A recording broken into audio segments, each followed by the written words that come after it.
Radio Peace FM, Radio Peace FM, joyeux anniversaire. Oma kelen, Dambaka kelen, Sebaka kelen, Pama kelen, Sira kelen, Jo kelen, Chon kelen. Mais je voudrais simplement dire que nous devons accepter de vivre africain. C'est la seule façon de vivre libre et de vivre digne. Je vous remercie, Monsieur le Président. La patrie ou la mort, nous vaincrons. Doni ne se wa o te sɔrɔ ni hakili sɛbɛra tɛ wa dɔni kɔfili de wuruki ye an ka layidu tɔn dilantumana an ye layidu min ta k'a fɔ hali n'a kɛra an ni an n'a don a da fo kɛ faso ka kuma bɔ an ye layidu min ta jamani ye ko ni tɔɔrɔ fɛn fɛn bɛ yen nɔ an bɛ sɔn a ma yaasa faso ka kuma bɔ yaasa jamani ka lafiya yaasa nɛɛma kana jamani kɔnɔ an bɛɛ an ye layidu min ta awa an bɛɛ o layidu ka jɔn de ye ka jɔ maya kɔrɔ an caman bɛ maya fɔ hɔrɔnya in n'a fɔra ko anw ka ta a tacogo yɛrɛ la anw b'a ye ko doni de parce que l'égalité intellectuelle est tangible. L'Afrique devrait, sur des thèmes controversés, être capable d'accéder à la vérité par sa propre investigation intellectuelle.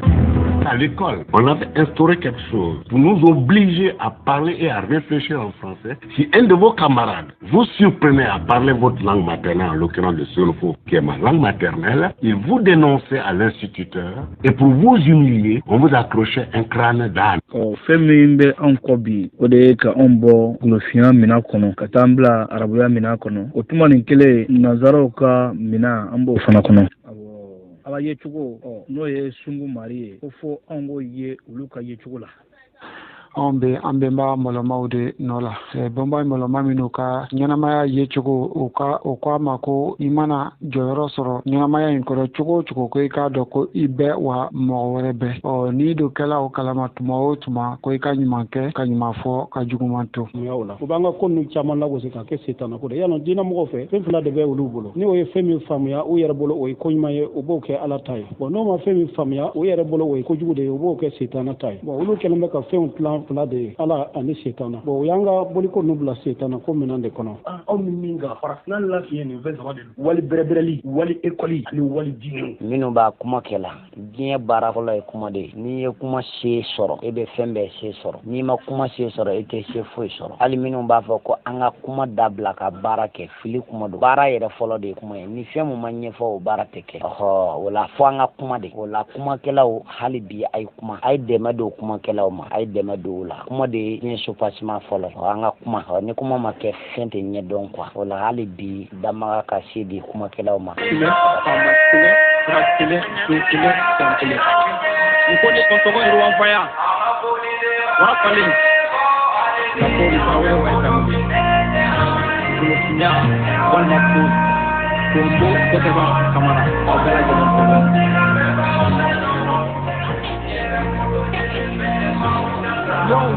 ko de wila ate dabla de ko kabwala golo fine ni baka tusu de te ela golo vinya la goshi baka danga wila ela tubabu arabu nunu shite anga kola dadon bali yere de benunu tanu anga kola ya benjuku ya benyuma alu haketo ya gojuku ya konyuma alu haketo ne dupli la yere ma bemba so luka makoto ni danga wila si se kwa be muru jago odela ne tumeka wali bemba upato fili manjuku tete kinko odeka jugu bemba solo miuka makoto na nyoko na ketubu mari de ni kaunye hotep anga foli ani anga barkada sese radio la membaga bela jelema o ya radio jumai no de Peace FM ale be soro be kononton ani shekin murumuru shekin ni igwankun ola ina me ɲɔgɔn sɔrɔ kele kono kele min n'ale bi wele ko bɛnbaw mɔlɔmaw gure n'o ye émission min ye kametu ka émission ye a bɛ kɛ kɛnɛlon n'o ye samedi o samedi ka daminɛ tumaren 18 na ka taa kundon tumaren 19 n'o de ye 18h 19h tumaren keren baro do o la bi an nana an coko tuguni an ka kele kɔnɔ kele min ni bɛɛ sigilen bɛ ka ale de makɔnɔ ka sabu kɛ mun ye ale bɛ golofindenw bila u yɛrɛ de fɔ ani u k'u yɛrɛ dɔn ani u k'a dɔn k'a fɔ cɛɲɔgɔnya min bɛ mɔgɔ wɛrɛ ni mirindi wɛrɛ cɛ ka se k'o fana dɔn ani ka se k'u yɛrɛ ka dɔfɔw dɔn ka kɛ u yɛrɛ kalama ka kɛ diɲɛ kalama bari n'i t'i yɛrɛ kalama i tɛ kɛ diɲɛ kalama wa e tɛna kɛ foyi ye fo diɲɛ mirindi minnu bɛ u yɛrɛ kalama olu ka namugula sogo o la an bɛ bɛɛ lajɛlen fɔ minnu bɛ ka lamɛnli kɛ Simali fɛ n'o ye direct ye n'u sɔgɔlen bɛ an ka radio ba in na n'o ye Peace FM ye o kɔfɛ an bɛ mɔgɔw fɔ minnu sɔgɔlen bɛ Kafa Kɔgɛ la n'o ye Facebook ye ni o lakurulenba ani o gwɛlubaga o ye Maze Cɛmusi Makun n'an tagara radio ta fanfɛla fɛ sa o senko la n'o ye Sɛki ye ne yɛrɛ burankɛ an ka foli bɛ a ye an ka foli bɛ radio sindibaga ye n'o ye Umaru Cɛfin Mariko ye o tɛmɛnen kɔfɛ k'a fɔ halisa aw tulo bɛ a ka kɛlɛ mandi de la bi kɔni nɛgɛjurutigiw olu ni yɔrɔ bɛna bonya kosɛbɛ kosɛbɛ ni an ka kumakɛlaw kumana olu kɛlen ka bɔ u ka kuma kɔnɔ an bɛna misɛn 20 ɲɔgɔn de bila welelikɛlaw ye makitilikɛlaw ani ɲiningalikɛlaw ani dɔkɛnɛyalikɛlaw o tɛmɛnen kɔfɛ an bɛ sɔgɔ an ka mɔgɔbaw foli ma n'o de ye an ka cɛmɔgɔw minnu ye nin baara ninnu daminɛ anw ɲɛ n'o ye Dunbi Fakoli an bɛ Sunkun Mari deli ka si banban ka a mɛn an kɔrɔ o kɔfɛ ka Siramusa Dunbuya fo o kɔfɛ ka an ka cɛkɔrɔba fo n'o ye Bayɔrɔ ye ngɔnifɔlaw baba k'a fɔ Sunkun Mari ka a bolo mɛn ngɔninjuru la o kɔfɛ ka foli lase an ka Kinama Baba Moribo Gindo fo Faransi o kɔfɛ ka foli bɔ yan fo Bayangara ka taa se jɔnni ma ka taa se cɛ dɔ ma cɛ min ye a dɔn k'a fɔ mɔgɔbaya tɔgɔtigiya waritigiya faamaya ko i k'o bɛɛ sɔrɔ k'i ni faso to jɔnya la k'o ye lebu de ye a dun o ta sira wɛrɛ foyi fɛ fo donsoya sira o la an bɛ Mali donso farafinna donso bɛɛ lajɛlen fo Isif Toloba tɔgɔ la k'a fɔ yan a n'a ka cɛdenw fo Bayangara Sinɛ Danbɛlɛ an ka foli bɛ a ye fo Ɲɔnɔ donso fɛn o fɛn bɛ yɔrɔ o yɔrɔ foli kɛrɛnkɛrɛnnen bɛ a bɛɛ lajɛlen k'an ka nantigiw fo minnu y'a dɔn ko faso tɛ tɔnɔmada wa faso tɛ tɛrɛmɛ wa k'a fɔ ko faso tɛ kɛ cadeau ye k'a di dɔ ma n'o ye fitiri ye an bɛ an ka o nantigiw fo minnu ye o dɔn k'u jɔ u jɔyɔrɔ la o tɛmɛnen kɔfɛ kɛlɛ tɛmɛnen a tun bɛ min kan o de ye kumada tun bɛ min kan o de ye Firawuna ko anw bɛnba sanumanba ninnu n'o ye anw farafinw bɛnba sanumanba ninnu ye minnu ye u nɔgɛ de to dugukolo kan ka taa u m'u kale u kunsigijɛ la dɛ Manden sanda ko ten ko sɔnni k'i kale i kunsigijɛ la k'i b'i kale i nɔjɛ de la a bɛ fɔ fɛn o fɛn ma ko lɔnko kalan sira fɛ dɔnni sira fɛ k'a kɛ k'a yira o Firawuna sanumanba minnu bɛ yen nɔ n'olu y'o baarabaw kɛ ka taga an y'a ye k'a fɔ u ka kalanden murutilenw olu ka kafaw kɔnɔ ani u ka sɛbɛnninɔw kɔnɔ o kɛra k'olu Firawunaw k'u lagosi ka nkalonjugu bɛɛ ta k'a da u la jɔnsa u bɔnna minnu bɛ yen nɔ olu kana se ka kɛ u fɛ u ka tugu olu de bɔnnaw kɔ n'o kɛra u ta tɛna kɛ foyi ye fo a kɛ tan a bila tan a fɔ tan a minɛ tan o ye jɔnya de ye o la an ye o Firawuna sanumanbaw ka baarakɛnɔw fɔ ani u ka ko caman ani minnu yɛrɛ y'a ɲini k'u lanɔgɔ olu yɛrɛ ka sɛbɛnninw bɛ fereke i bɛ fereke y'a kɔnɔ kosɛbɛ kosɛbɛ o la bi an tɛna kuma janya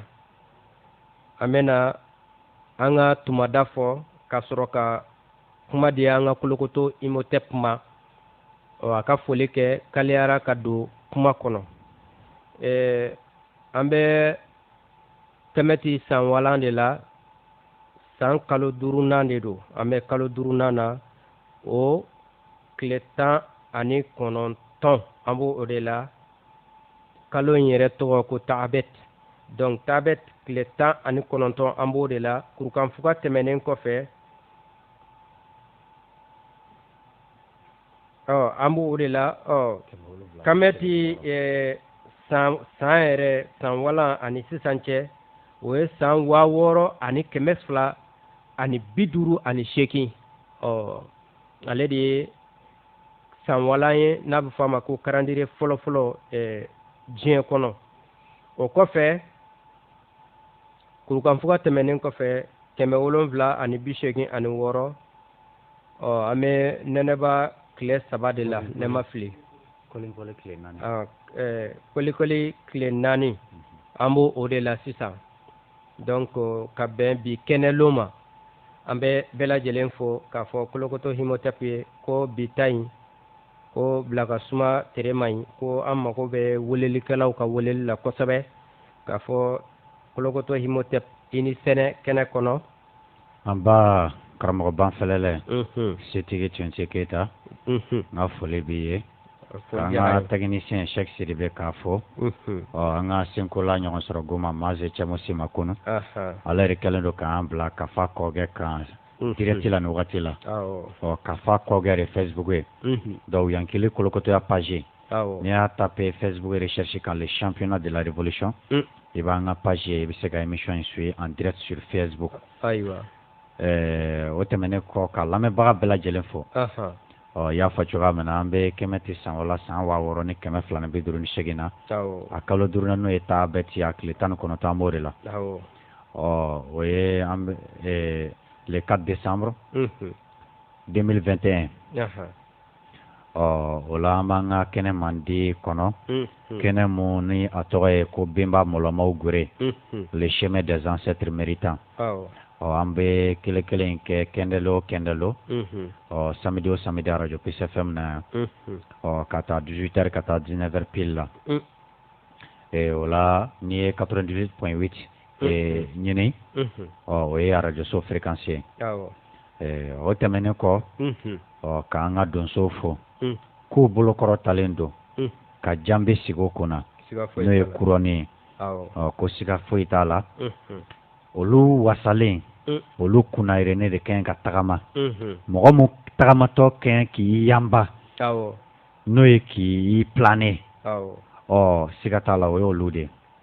ko cɛ bɔ dan yɛrɛ bɔ ye ka f'u ye k'an ka waa ma dɛ an karamɔgɔba Cɛkura Setigi Jakite an mago bɛna jɔ ale mun na nin kɛnɛ kɔnɔ yan bi bon baro ye mɔgɔ 3 baro ye ale bɛ an dafa 3 la n'an ye dakuruɲa damadɔ fɔ an bɛ sira di ale ma ale fana a ka o dongo laseli bolola tugun an ka sɔrɔ ka welelikɛlaw ka sira d'olu ma ale ko an ma Cɛkura Setigi Jakite ko dɔɔni soli ko o bɛ seriba ban minɛn kɔnɔ siga t'a la ko f'an ka donsow ye ko Tunalandi Fure bɛɛ bɛ duga u ye ko Benba Sanu Benba Sɔlɔmi Jansata bɛɛ bɛ duga u ye ko Mande Sumuso 9 n'a Ɲagwamuso 9 bɛ duga u ye ko Kɛmɛti Firawunaw su bɛ duga u ye ko Saka Zulu su bɛ duga u ye ko Soso Famaw su bɛ duga u ye ko Wagadu Famaw su bɛ duga u ye kanga wama siga t'a la ko baara ninnu se sɔrɔla kaban an bɛ se pakisaya de kɔnɔ sa n'o ye an ka sebagaya manifestation an b'o de kɔnɔ o la o tɛmɛnen kɔ k'an ka nantigiw fɔ a fabadenw kɔni n'o ye a patriote ye minnu dalen don a la ka fɔ ko kanabila n'o ye liberté ko fisiri tɛ k'a bɛ di mɔgɔ ma liberté ti cadeau ye k'a di mɔgɔ ma minnu dalen don a la ka fɔ ko maaya ti fɛn tɛrɛmɛta tɛ fɛn tilata tɛ fiyewu ko o nantigi ninnu k'u fana bolokɔrɔtalen don wa ko janbe b'u yɛrɛ fana kunna o tɛmɛnen kɔ y'a fɔ cogoya min na an b'an ka kumada tɛmɛnen de kan kumada tɛmɛnen bolola tuguni ye bi ye l'histoire de Pharaon dans la Bible et le Coran mythe ou réalité ko Firawuna ko yɛrɛ ɲɛ jɔnjɔn yɛrɛ ye jumɛn ye dɛ Firawuna ko ɲɛfɔli Bible ni Kuranɛ fɛ ko yala ziiri don wa walima tuɲɛ pakisa yɛrɛ de don an ye kele tɛmɛnen na an donna welelikɛlaw ka tuma la kosɛbɛ o la bi an tɛna na mɛn kuma la kosɛbɛ ko mɔgɔ bɛ fɛ ka weleli kɛ i ta ye makitili o n'o ye kiritigi o i ta ye ɲininkali o ko bɛɛ k'i labɛn misɛn 20 de bɛna di welelikɛlaw ma bi u ka se ka don k'u fɛta fɔ o la karamɔgɔ k'i yɛrɛ fɔ kosɛbɛ. Ayiwa foli diyara n ye k'a fɔ mɔgɔ dɔw b'a ka weleli kɛ karamɔgɔ k'a fɔ an ye ko an ka carte ko yala ko carte tɛ kɛlɛ in na wa. Awɔ carte carte kɛlɛ carte bɔra émission carte bɔra. Carte bi sɔrɔ Senkola Maze bolo. Ni mɔgɔ min ye ale wele a ka fɛrɛtɛ la walima ni ye anw yɛrɛ dɔ la kelen wele ni ye ne Kolokoto Imhotep Doumbia wele par exemple ne ka fɛrɛtɛ 71 27 47 29 ni ye ne wele carte ko ɲɛ jɔnjɔ bɛ se ka f'i ye carte bɛ sɔrɔ mɔgɔ min bolo direct la o ye Senkola Usire Maze Cɛmuso Makonne ale ka fɛrɛtɛ de 78 86 88 91 78 86 88 91 o la ni mɔgɔ min ye ale wele n'i bɛ fɛ ka carte ta ale bɛ ɲɛfɔli k'i ye. Ayiwa o tɛmɛnen kɔfɛ i bɔra ka kunnafoni minnu di carte ko kan hakili la olu faamunen don olu ɲɛ yira o tɛmɛnen kɔfɛ dugu kun girinnen don i n'a fɔ an b'a fɔ cogo min an ka jamana kɔnɔ fereke dɔ de bɛ yen nɔ Kolokoto Imhotep mɔgɔw bɛ ko la u tɛ ko min ɲɛdɔn mɔgɔw tugulen don mɔgɔw kɔ k'olu kɛ mɔgɔbaw ye k'olu kɛ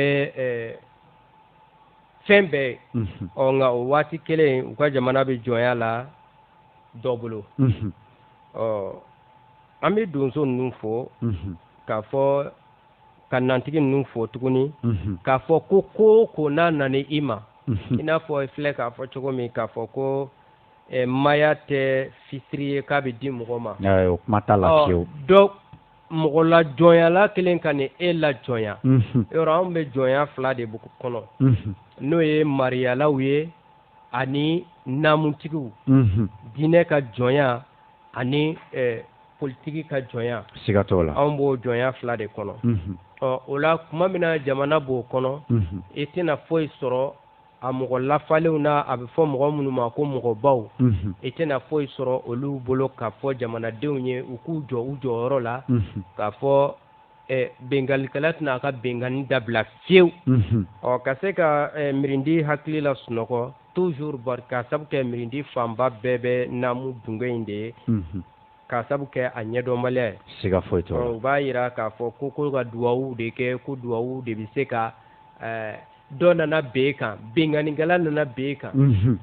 a tɛ fɔ ko a ye an ka wuli an ka benganikɛla minɛ dɛ fo a bɛ taa fɔ de ko non ko anw jurumu de y'a to ko cɛ nana bɛn an kan i y'a ye cogo di k'a sɔrɔ n'i ye olu yɛrɛ ka kuranɛ in lajɛ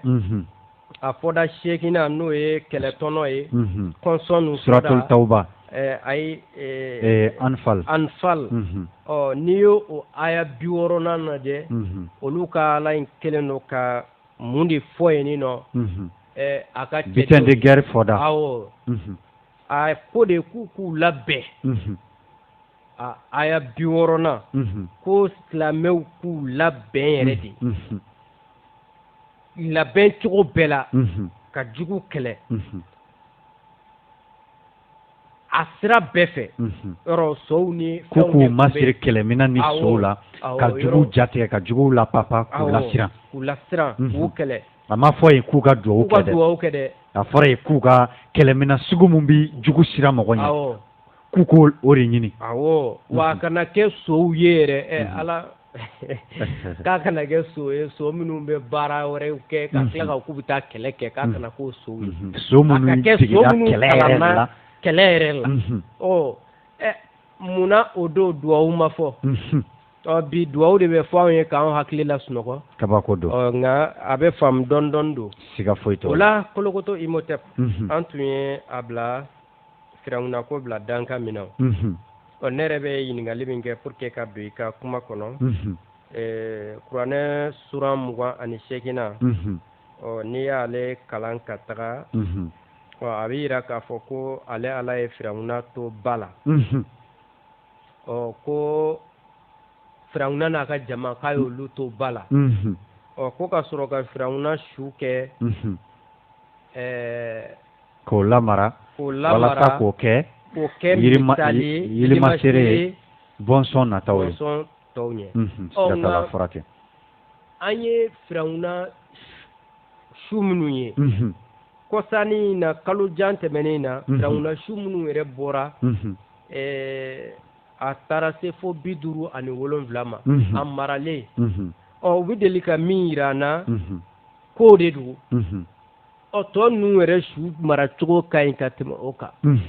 an dun ma silamɛw bɔlen k'a fɔ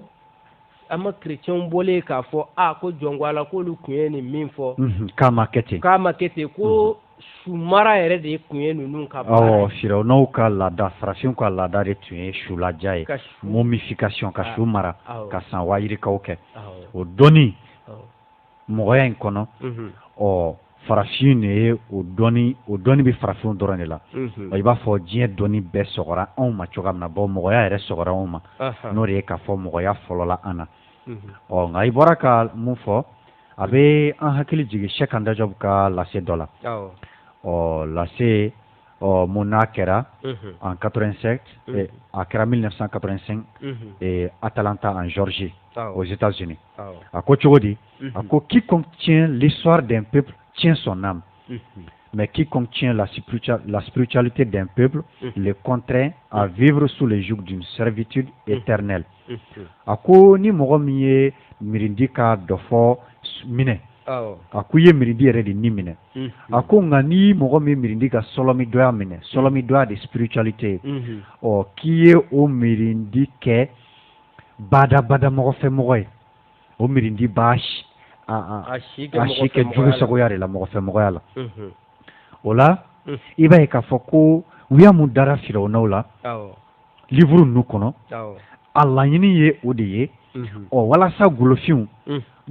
f'a ka ɲɛ yɛrɛ k'a fɔ ko olu bɛ yilifondo mun kan olu bɛ diɲɛ ye cogo mun kan o de ye ko fɔ n ka dɔ de ye n dugu ma walasa n k'a dɔn ko n ye sanfɛmɔgɔ ye donc il faut que l'autre perde pour que je gagne il faut que l'autre ait moins pour que moi j'aie plus maintenant o yɛrɛ kelen tɛ yan miiriya o yɛrɛ kun kelen makara miiriya de y'a to olu y'a ye k'a fɔ ko fɔ u y'a de ka da u karamɔgɔ Firawunaw la ko walasa fɔ u y'a de ka da an bɛnba Firawunaw la walasa farafinw ka jigin olu ka yɛlɛ bawo u y'a ye k'a fɔ kɛmɛ ti bin kɛlɛ kɛmɛ ti kan farafinw ka san 2000 ni kɔ mara kɔfɛ bin kɛlɛ Egypte kan o bingani m'a to Firawunaw miiri dɔgɔyara o bingani m'a to Firawunaw tɔgɔ tununa o bingani m'a to Firawunaw ka baara ɲuman kɛ o kuma o tununa o la sa fɔ ka wuya de da u la wuya min b'a to bɔnsɔnw yɛrɛ bi ban u la ni mɔgɔ y'i yɛrɛ kɛlɛ dun yɔrɔ kɔni fɛn ma jugu fɛn t'o kɔfɛ bi yɛrɛ lama jugu bɛɛ bɛ taa n'i ko ko farafin ka misali jugu ta dɔrɔn a b'a ta bɛnba dɔ la a b'a ta bɛnba dɔ la n'a ma fɔ ko Damɔzɔn a b'a fɔ ko Sumaworo Kante a b'a fɔ ko Firawuna nka waati kelen a b'a ka o kɛ ka waso ni o wari minnu ye o wariw kelen don k'ale la jɔnya k'a ka jamana 14 bɛɛ la jɔnya mɔgɔ dɔ fɛ o bi tiɲɛni min don golofin kun saya sira ni siya développement wurukibaliya sira min fɛ mɔgɔ si tɛ se k'a da fɔ kabako de don o waati kelen a ka misali jugu o bɛ taa a yɛrɛ bɛnbaw de la minnu ye baara kɛsɛbɛw kɛ n'o de kama benganikɛlaw wulila ka na bin u kan n'i ye jateminɛ kɛ Firawunaw ma fara balola kurundu mun kan n'o ye Matika kurundu ye Abi au kurundu tanuluvlana de la que je parle de façon positive des autres combien il m'a de fort toka mogotoka katla ka fotuni ko je reste en équilibre avec mes émotions combien yere domine ke misi tumala ni me misi bolu tumamna combien yere mine otumala katla ka fo kurundu mogan durunana ko j'ai créé l'harmonie combien benyogomaya de la folo ka fo kurundu kono ko j'écoute des opinions opposées combien miria sinaw lame firana munu bemaw yene kurundu gurema tege no lu yere balola ni kan o firana on ma fadin were yan yere la amma lagushi baga lagushi moye o firana ko pasara be faune ka zanala ko yani ki shi jaira kiki no jaira firana du nyo jere bi se ka ira du kolenka nga dina munye firana nu goshi olu ka duci no de se ka ira u ka duguci no de se ka ira u ka joli bon no de se ka ira u ka fereke u ye fereke mu se moyama o de se ka ira ma firana ka kirimbo pyramide de se ka ira u ye munu kala no lu yere ala shira ko u karamo e frafinye olu no o bende abo chugarela ola ko an karamo chakura seti jagte kaka don na yan sororo me ale ba tai ka anga la selin no dafa ola shek ni chakura prena driva blaka don ola odongo chakura an jambla biblu la far doka yoro dongo anga nyefoli kono lera nunu yere contradiction mun yere bu kono yere sosom bu kono ka beddo fo yere lakale chugo ma ho yira an kala ka élément do passé mun ye do fo yala do tokoro yala trinina do chercheur do archéologue mun ye la chiralike ka fo janjuni amakere de musa kuyi amake fiu wa solomana ko fana masa solomana ko iba fa lakale la qur'anen biblu kono chugo na amake fiu ola biblu yere kono biblu foda lerambe ko Jean ou va fo anglais la ko John o Jean foda la mune bi fo aywa karamo chakura antamgo aywa karamo chakura an klobila tomo bedi ka dembaya bela jelenfo torose aywa an karamɔgɔ cɛkura ayiwa n ka foli ni barika bila bolo tigɛ bali bɛɛ kelen kelen sinfonyabaga bɛɛ lajɛlen ye an tulo b'i la awɔ bɛɛ tulo b'i la nin waati la o la n bɛ lamɛnnikɛla bɛɛ lajɛlen fo k'an karamɔgɔw fo komi karamɔgɔw y'a yira cogoya min na bi ta ye tuma jan bɛna di welelikɛlaw de ma an b'u fo yan'u ka weleliw yɛrɛ kɛ fɔlɔ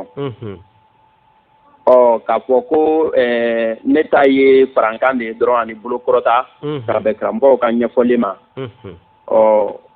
o senfɛ komi n ye kuma bila yɔrɔ min na o don ko n b'a fɛ ka o bolola tugun walasa ka bɔ kuma kɔnɔ ka kɛnɛ to mɔgɔ wɛrɛw ye olu ka se ka don ka kuma n tun bɛ yahuda israélien karamɔgɔba dɔ ala don n'o ye archéologiste ye ale tɔgɔ de ye ko Israel Frankenstein ale bɛ Tel Aviv Jabada la l'université de Tel Aviv ale ni fɔbɛyala n'o ye journaliste ye min fana bɛ tɔkɔrɔlɔndɔya dakun na n'o ye archéologie ye donc dans le domaine de l'archéologie tɔgɔ de ko Neil Archer Silberman olu y'a yira de k'a fɔ ko Musa ni Firawuna ka janjow bɛ fɔ cogoya min na kuranɛ ni bibulu kɔnɔ ko a ma kɛ o cogoya la n'a y'a sɔrɔ a kɛra yɛrɛ kɔni olu ko a ma kɛ o cogoya la n'a y'a sɔrɔ a kɛra kɔni bawo olu yɛrɛ ma d'a la k'a kɛra yɛrɛ de bawo an y'a fɔ cogoya min na dalu t'a la kalaturuyɔrɔ t'a kan dakun foyi la tɔkɔrɔlɔndɔya bolo ma archéologiquement dans le tas là, anthropologiquement dans le tas là, historiquement dans le tas là, qui fait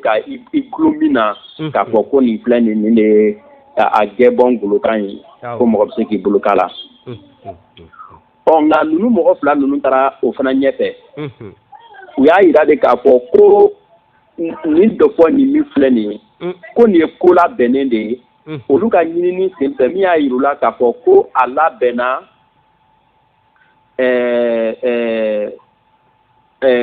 Ba ko mata ke ma ko Joshua ko Joshua de Juda ya do Juda e dugu do de mo ko to fene do ko ni na bena inde faka do ke wolobla na ka kon Isamoye ça fait 7e siècle avant Jésus-Christ ko ni ay ageto 7e siècle te ko san wa keleni que me plani biduru ka kon Isamoye ko ni do ko ni na bena ka abla ka ben misira ka o kumbe ni du brebeli jatemine oni jamana wara kumbe tuga mina jamana wara kumba ka tebaga nyinu kan tuga mina ko ni na bena de ni do ko na bena de wala sa ka tebaga ya nyinu kan wala sa ku mangoya ni munu me nyona ko luka dugukolo bonya dugu brebeli dakuna ni amborai ya do ni ko ni ka ira ka ko dalu tala ate ka ko ka bampeu nga ambe dani kami fo lamenjekulu ka fo ko amba nyini lamenjekulu bela jele fe ka nyini malien de bela jele fe ka nyini frapin de bela jele fe ka nyini je mo ko fe ka fo ni an shi beke ka fe munu name fe munu be fo anyana an faw fe munu be fo anyana kra mo fe munu an yere be akala ka fa kono ko an ga so ka hakili bi da olu fe ko lu de makiti bawo ko don tamashen makitili de fe munu be finyana ka hakili da olu fe ka tashi olu kan ka soro ko cheni galon don ka bon yona nga an be da ko mina bi an be de tram de be fo an yana tabanga dogo an be se santa ma ka se tam mugamba tam bisaba tam binani tam biduru tam bioro pour ata te an asoma yele mama an te an yere yininga o kuma ula wa an to kuma nunu makiti ka atena galonya do to bawo abe ko ina do ka bora kafa do kono ko kafa yere bora ala de yoro la o ya bani an te yininga le kan yere la ble an te yininga ke jebe daku mina bi an ganga bola ka ben freke ya membe an dala wa ni an dum bora o de kono o ba to an be boli mi ke je mo nyekro ka ndafa an pemba ula ko lula goshi ko lu duja e ba e ka fa me dobola an kra mo ya ko an ga nangi ta ko ni an be la goshi ni kana me ko jugu tamashen ta ambata wa amisali wala ma dama ta ambata an yere timba udula krenkrena la ambemba firauna ka fote ko ni fanga ngera firauna fanga ni fanga ngera kasoro mo mumbo kuma ko cheje fola ute ko do firauna ka ko kan ko mo karamo ye mu funyana la akar gele ko be ko mirindi ka te katanye pe kasoro mirindi glono do mo la mo munu be kafa do kalandron olu kele karamo ka kafa do kalandron o ye kele karamo ni mirindi ka nyetara glona ola nyetara to o mirindi nan sa ma ko yamando ka bok mala ya wala ta to ko ne ka ta kene soro kuma yana ko sa karamo sombe tula nga ka kelenti ola ka ko jobe bela jelema ko kambe ola suma wore aiwa ka kete kuma yana ko sabe aiwa ameta ne ga juruti ku fanfe ka fo ni mi fe ka weleli ke ki isendo barula kera makitili o aiwa weleli se ga ke 74 87 48 62 74 87 48 62 74 87 48 62 biolonvla nani bishegeni wolonvla binani shegi bioronifla 74 87 48 62 Arabu nunu shise anga kola Dado bali yere debe nunu danu anga kola Yampe juku yampe nyuma alu hakesto yako dugu yako nyuma alu hakesto ne dupli la nyere ma bemba so mi kama kosto ni danga wila sise kwa be muru jango ode la ne sumbe ka wali bemba upato fili manjugu ndete kinko ode ka jugu bemba solo mi kama kosto na nyoko na ketugu mari de ni kaunye ni la kaka ni aunye ama kuni de baye so ade de onge inde ni ama inite yo ya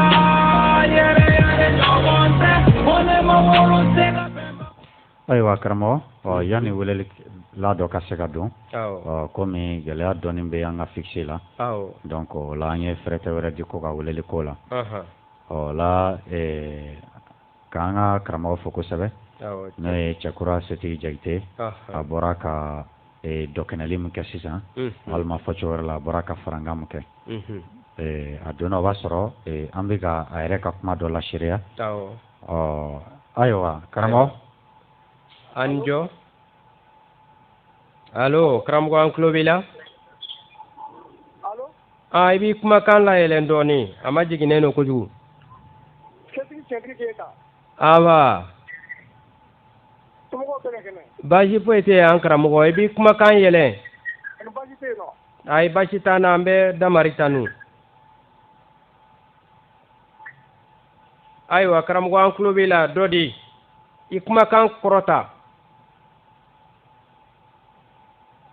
émission taabolo ka ɲi an ka donsoden don Morikɛ Kulubali Morikɛ Kulubali voilà Morikɛ Kulubali émission taabolo ka fisa kosɛbɛ kosɛbɛ an b'aw fo k'a barikada ayiwa o diyara n ye wa ni timinadiya a bɛ kɛ kamitidenw hakili kunu kosɛbɛ kosɛbɛ baara in Sungu Mari k'a ɲɛ an bolo k'a kɛ ten i dan sɔgɔ ɲini ko ayiwa i bɛ sira di mɔgɔ wɛrɛw ma olu ka se ka don an bɛ an ka donsoden fo an karamɔgɔba kɔni an karamɔgɔba k'a fɔ a ye ko dan sɔgɔ bɛ su la a tɛ ɲɛnama la ko dan t'a la ayiwa o la kuma y'an sɔrɔ yen karamɔgɔ i b'a ye ni bibulu ma filɛ Jean lera ni ye a lajɛ a chapitre 8 la kumaɲɔgɔnya dɔ bɛ kɛ Jésus n'o ye Isa ye ale ni Yahudiyaw cɛ a bɛ fɔ cogo di a ko il dit chapitre 31 Jean chapitre 8 verset 31 autant pour moi et il dit aux Juifs qui avaient cru en lui si vous demeurez dans ma parole vous êtes vraiment mes disciples vous connaîtrez la vérité et la vérité vous affranchira a ko ni aw tuguna ne kɔ a ko aw bɛ kɛ ne ka kalandenw ye walima fɔcogo la aw bɛ kɛ ne dɔ ye a ko aw bɛna tiɲɛ dɔn a ko wa tiɲɛ b'aw kana bila olu y'a jaabi cogo di et ils lui répondirent nous sommes la postérité d'Abraham et nous ne fûmes jamais esclaves de personne comment dis-tu vous deviendrez libre ko anw ye Ibrahima bɔnsɔnw ne k'anw ma deli ka kɛ mɔgɔ si ka jɔn ye k'e b'a fɔ cogo di k'anw bɛ kana bila y'a ye cogo di là que Jésus b'a fait en vérité je vous le dis les répliqua Jésus quiconque se livre au péché est esclave du péché là ko ni mɔgɔ min kɛra kungotɔ ye k'o ye o tigi ye kungo ka jɔn ye c'est-à-dire ni mɔgɔ min kɛra jurumutɔ ye k'o ye jurumu ka jɔn ye o la kuma bɛ yɔrɔ jumɛn nɔfɛ a bɛ Bible de kɔnɔ Nouveau Testament n'o ye Injila ye évangile ko Yahudiyaw b'a fɔ k'olu ma deli ka kɛ mɔgɔ ka jɔn ye dun b'o Bible kelen de kɔnɔ ni Ancien Testament bɛɛ falen don la n'o ye Tawurata ye ko Firawuna ye kabako sugu bɛɛ da o kan donc a b'o cogoya de la o de kama an bɛnbaw ka zana ye an bɛ to ka segisegin a kan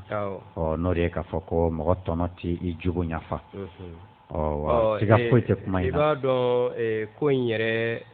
mɔgɔ kan k'i sigi k'i miiri min na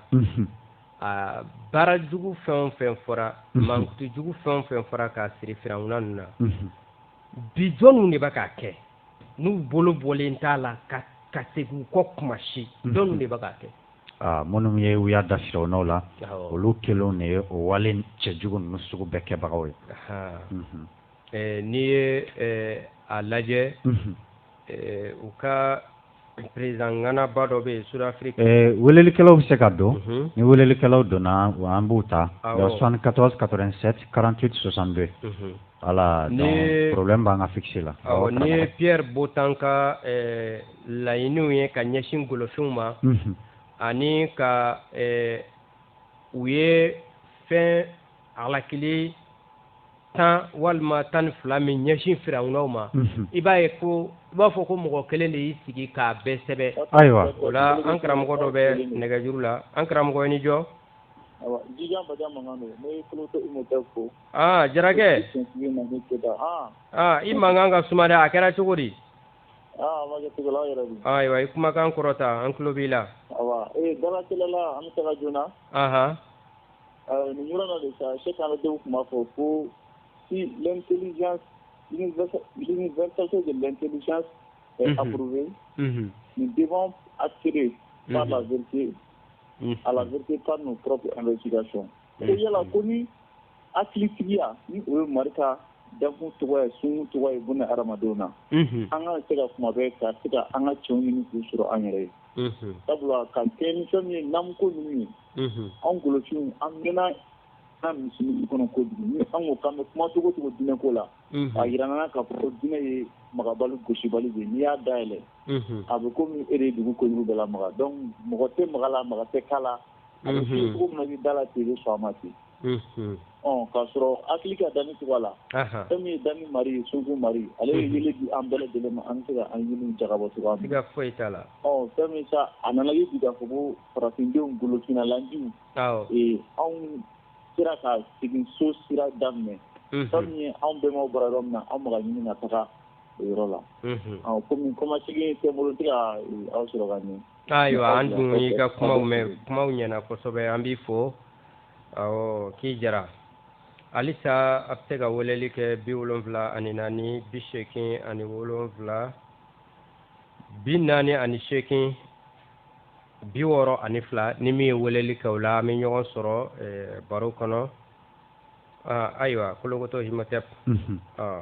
ni se ka laseli dɔ kɛ yanni mɔgɔ dɔ ka don. Basi tɛ an karamɔgɔba Cɛkura Seti Jakite a ye yɔrɔ dɔ souligner ka bɛn professeur chercheur israélien mun ye laseli kɛ ka bɛn a ka kirini kɔfili bilali la mɔgɔw sago la ka bɛn o ma yɔrɔ a b'a yira k'a fɔ ko u y'a mun dara Firawuna na ko c'était pour des raisons de géopolitique n'o ye dugu bɛrɛbɛrɛli kama kɔnɔ fanga bɛnɲɔgɔnya ɲini yɛrɛ kama fanga bɛnɲɔgɔnya sebaga ɲinini kama kɔnɔ fanga bɛnɲɔgɔnya o de ye rapport de force ye o la o kuma in mɔgɔ bɛ kala tora la ka da kun jumɛn kama u caman b'a fɔ ko Ramsès II bawo olu fanba bɛ Ramsès de dɔn Ramsès le Grand ayiwa dɔ bɛ nɛgɛ la aw ni jɔ k'a to a ma ka banban Dususuma Keyita don Dususuma kɔmasegin tɛ n bolo nka n bɛna ɲininkali dɔ kɛ sisan ko kɛɲɔgɔnma fila ni ɲɔgɔn cɛ mɔgɔ dɔ ka na ta ɲɛfɔ est-ce que droit tɛ Firawunaw yɛrɛ bolo k'u ta ɲɛfɔ wa sisan an bɛ fɛ k'a dɔn de o Firawunaw yɛrɛ o est-ce que jɔnya nɔ bɛ u nɔ la wa walima u ka kan kɔnɔ wa walima k'a ye k'a fɔ ko tiɲɛ na ni miiridi ninnu tun bɛ jɔnya la Firawunaw bolo Firawunaw yɛrɛ ka ko dɔ kelen don k'o lasereya awɔ o de tun ye n ka ɲininkali ye ayiwa an b'i fo ka foli di bɛɛ ma aw ni jɔ ɲɛna Keyita ayiwa an bɛ an karamɔgɔ Dususuma Keyita fo ka bɔ Jikɔrɔni ayiwa an karamɔgɔ ayiwa Dususuma ka ɲininkali n'i ye jateminɛ kɛ kɛmɛ tɛ dɔ fɔ yɛrɛ kun taga mun mɛn yɔrɔ Firawunaw nɔw dɔnnen don u ye mun kɛ olu yɛrɛ tun ye jɔn ye o ye diɲɛ ye cogo di o bɛɛ u y'o bɛɛ sɛbɛn a bɛ kirinbon kɔnɔ n'o ye piramidiw ye o tilala k'a sɛbɛn dɔsiriw fana sɛbɛn n'o ye dokimanw ye dokiman minnu dalaminɛlen don bi bi in na Firawunaw ka traité philosophique ou bien au cas où le camp au cas lonko camp bien bébé na et bebse ka mon lasoro là il veut jeter mener que Égypte kan koro yɛrɛ la John yɛrɛ John o ti Égypte mala donc John yɛrɛ voilà les mots esclaves même o ti o yɔrɔ ninnu ka mot esclave olu bɛ kumaden mun fɔ ko esclave o fɔra olu bolo ka bɛn si dɔ de ma n'i y'a jateminɛ esclave min bɛ fɔ tubabukan na anglais la ko slave o ye siya dɔw de ko ye slavew de ko ye olu bɛ jɔn kumaden yɛrɛ dara olu fɛ ka bɛn siya dɔ yɛrɛ de ma ya ka jɔn fɔ siya dɔ yɛrɛ kɛ sa o siya yɛrɛ mɔgɔ ye jɔn ye voilà o dun yɛrɛ kumaden yɛrɛ tɛ Égypte kan kɔrɔ la bon n'i ye jateminɛ kɛ Ramsès ka mara kuntaga kɔnɔ au contraire Ramsès ka wagati de la bi nana kɛ coalition kɛra Égypte contre la Ramsès sigilen masaya la 625 yɔrɔ ale moyira an y'a moyi wagati fɔ san 1344 na Isa moyi ɲɛ moyi 1304 donc o la a sigilen a soma yɛlɛmana san 1200 la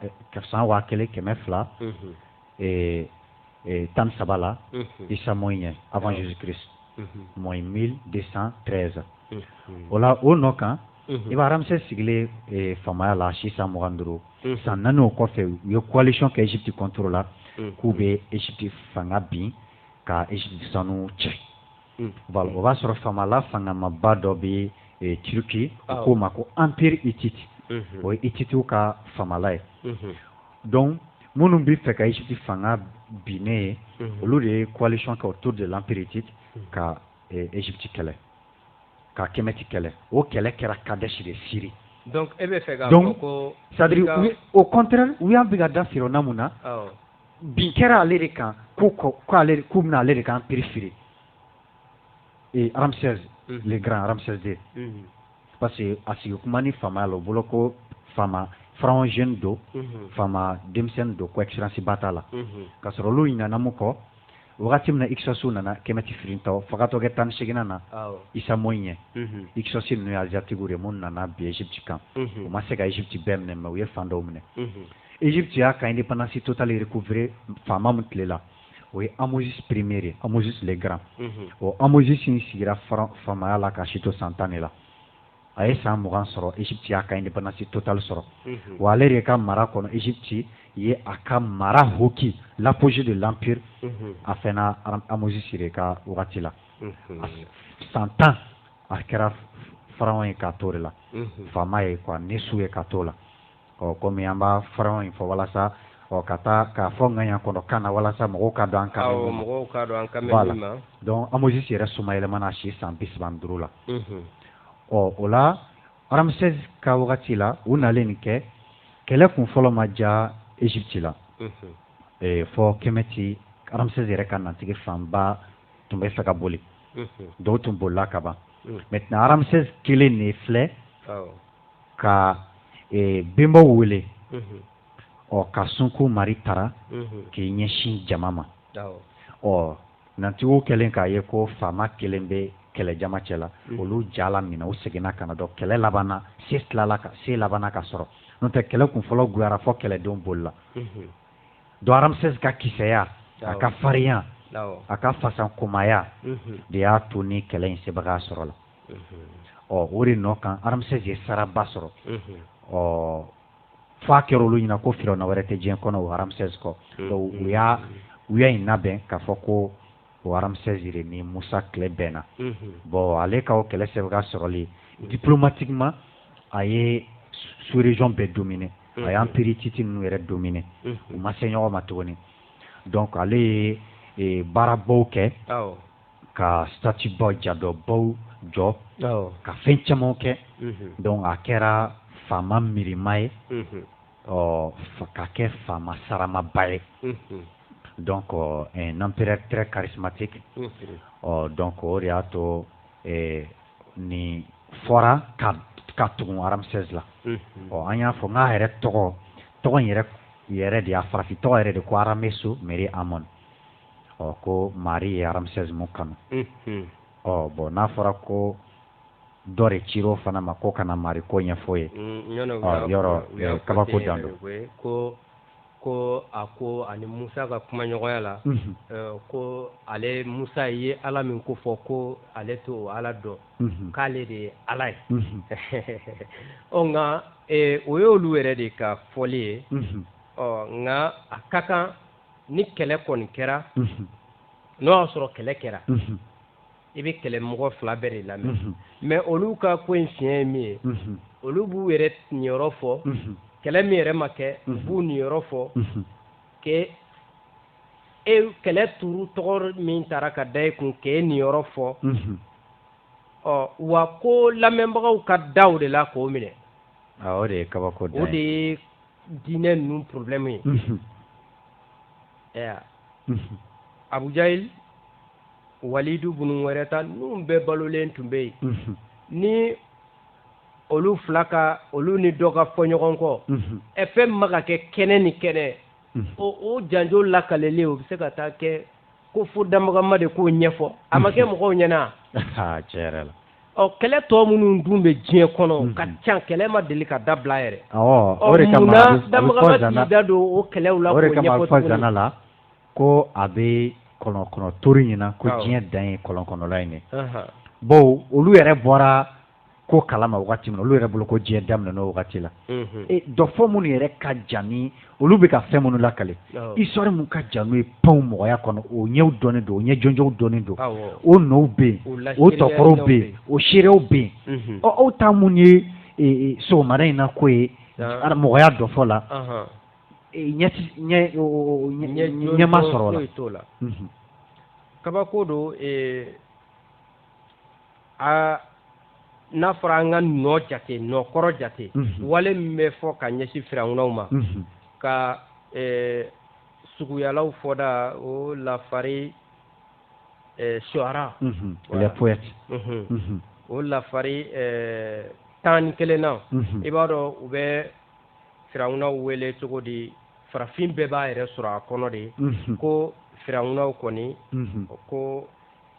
mirindi tɔɲɔninaw an bɛ wele de ko mirindi tɔɲɔninaw donc Firawuna donko Firawuna donkow kɔni ko olu ti dɔwɛrɛ mirindi tɔɲɔnikɛlaw n'a fɔra ko an ka diɲɛ dɔfɔ yɛrɛ mun bɛ bɛɛ ta k'a lajɛ mirindi jumɛn de ka fangamaya kɔnɔ u taar'u sigi ka diɲɛ dɔ tila benkani sira fɛ k'i sigi ka diɲɛ sarada u ni ɲɔgɔn cɛ e ka yan ta ne ka yan ta hali bi k'a fɔ ko diɲɛ bɛ lafiyabaliya min kɔnɔ o ye kiraw bɔra mirindi minnu de la ye ayi don n'a nata la an bɛna kuma génocide voile kan yɔrɔ silamɛya donna yan cogoya min na a yɛrɛ an bɛna kuma o kan génocide voile kɔni Silasa Dogolen awɔ siga t'a la yɔrɔ i bɔra ka mun fɔ sisan yɔrɔ bɛɛ b'a kalama dɔfɔ kɔnɔ ka mɔgɔ minɛ i mɔgɔ ɲɔgɔn minɛ ka ɲani ka tɔɔrɔ sugu bɛɛ d'a kan k'i mɔgɔ ɲɔgɔn minɛ k'a feere i b'a fɔ bolofɛn bɛ feere cogoya min na o de kama Aimé Césaire ko esclavage égale chosification c'est-à-dire jɔn ye fɛn de ye quoi jɔn ti mɔgɔ ye dɛ jɔn ye fɛn de ye minnu ye sariyaw bɔ ko code noir olu dɔnnen don yɔrɔ Faransi de y'o kɛ en 1682 i ma fili minnu y'u sigi ka farafinna tilaw ni ɲɔgɔn cɛ conférence de Berlin na 1884 1885 olu dɔnnen don e ka yan ta ne ka yan ta ka bɔtɔ don an ni ɲɔgɔn cɛ olu dɔnnen don wa o donna fana ni diinɛ kelen de fana ye koyi chrétienya minnu dɔfɔ la minnu ye farafin lamaloya lamɔlayali cogo sugu bɛɛ la k'a lamɔlaya cogo yira mirindi yɔrɔw la fana a fɔlɔ-fɔlɔ kɛra silamɛya de silamɛ arabu olu de y'a kɛ en 639 don n'a nata la baro kɛrɛnkɛrɛnnen bɛna sigi o kan o kɛra cogoya min na fɔ ka na an sɔrɔ nin fereke in kɔnɔ bi in na tiɲɛ yɛrɛ la ni génocide dogolen Silasa Dogolen kɔni n'ale sera ka an y'ale daminɛ golofin caman bɛ n'i yɛrɛ ye bari karamɔgɔ ninnu tɛna a yɛrɛ fɔ an ye olu ka hɛrɛ tɛ a la n'an bɔra nin jɔnya ninnu kɔnɔ olu ka hɛrɛ parce que fo golofinw k'u sigi k'u hakili jagabɔ cogo di aw bɛ jɔnya kɔnɔ dɔ ye mɔgɔba ye o bɛ kɛ cogo di en tout cas disi de gauche ni mɔgɔ ba minnu ye n'o ye maaw ninnu ni Matuma Gambi ninnu ye olu y'u ka mirindi bɔ jɔnya de kɔnɔ mais aw bɛ jɔnya kɔnɔ mɔgɔbaw bɛ aw fɛ yen o ye mun mɔgɔbaw ye mais gansan wɛrɛ tɛ koyi u yɛrɛ ka diinɛ kitabu de kɛlen don ka jɔnya daga siga t'o la jɔnya b'u ka kitabu bɛɛ kɔnɔ jɔnya tɛ baasi ye donc i bɛ se k'i ka mɔgɔbaya k'o kan i b'i ka walijuya n'i ka kutubuya bɛɛ kɛ k'i n'i ka mirindi to jɔnya la nka ni e b'i ja kɔnɔ ka ban n'e bɛ bonya sɔrɔ a kɔnɔ ka ban baasi fosi t'o la a sera sa fo golofinw yɛrɛ de ka segin u yɛrɛ hakili ma o de kama Soso Nanki Sumaworo Kante ale ko jɔnya ye mɔgɔ fila la tiɲɛ siga foyi t'o la